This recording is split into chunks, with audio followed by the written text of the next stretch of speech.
এ মাসেই বড় পর্দায় মুক্তি পেয়েছে তার একটি সিনেমা। তবে সিনেমা নিয়ে আলোচনায় না এলেও প্রেম ঘটিত নানা বিষয় নিয়ে আলোচনায় থাকেন তিনি। পাশাপাশি টিকটকেও বেশ সরব থাকেন। বিশেষ করে ইউটিউবার তৌহিদ আফ্রিদির সঙ্গে প্রেমের গুঞ্জন শোনা যায় প্রায় অনেক দিন থেকেই। হ্যাঁ দর্শক, বলছি এ সময়ের জনপ্রিয় অভিনেত্রী ও মডেল প্রার্থনা ফারদিন দিঘির কথা। বিভিন্ন সোশ্যাল মিডিয়ায় হঠাৎই ছড়িয়ে পড়েছে আফ্রিদির বিয়ের একাধিক ছবি। সেই ছবিকে কেন্দ্র করে গণমাধ্যমেও আফ্রিদির বিয়ের খবর প্রকাশ করা হয়।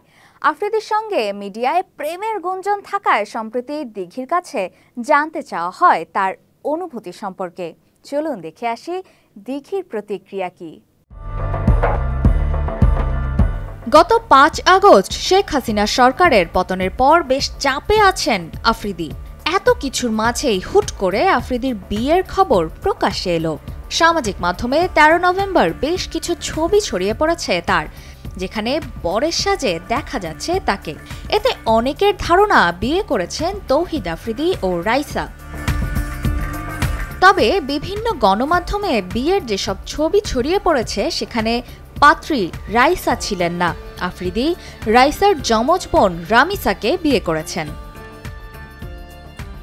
আফ্রিদির বিয়ের খবর প্রকাশ্যে আসার পর গণমাধ্যমকে দিঘি বলেন, আফ্রিদির সঙ্গে আমার কখনো প্রেমের সম্পর্ক ছিল না। সে সবসময় আমার ভালো বন্ধু। যাক, আল্লাহ বাঁচিয়েছে। কয়েকদিন পর পর ওর সঙ্গে আমাকে জড়িয়ে নানাভাবে গুঞ্জন হতো। তা নিয়ে বেশ বিরক্ত ছিলাম। অবশেষে একটু শান্তি পেলাম। দিঘি আরও বলেন, আমি যতটুকু জানি পারিবারিকভাবে কনের বাড়িতেই আপাতত কাবিন হয়েছে। পরে বড় পরিসরে আনুষ্ঠানিকতা হবে। দিঘির সঙ্গে প্রেম নিয়ে গণমাধ্যমকে আফ্রিদি বলেন, দিঘি শুধুই আমার ভালো বন্ধু। আমাদের কোনো প্রেমের সম্পর্ক নেই। এটা যারা বলে তাদের জানাতে চাই এটা মিথ্যা কথা, একদম ফালতু কথা, জঘন্য একটা কথা। দিঘির সঙ্গে আমার প্রেম কখনোই হতে পারে না, কারণ দিঘি আমার ছোট বোনের মতো।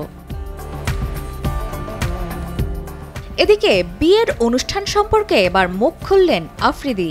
মেয়ে দেখতে গিয়েই নাকি তাদের বাড়িতে বিয়ে সেরে ফেলেছেন তিনি। পারিবারিক আয়োজনেই তা সম্পন্ন হয়েছে।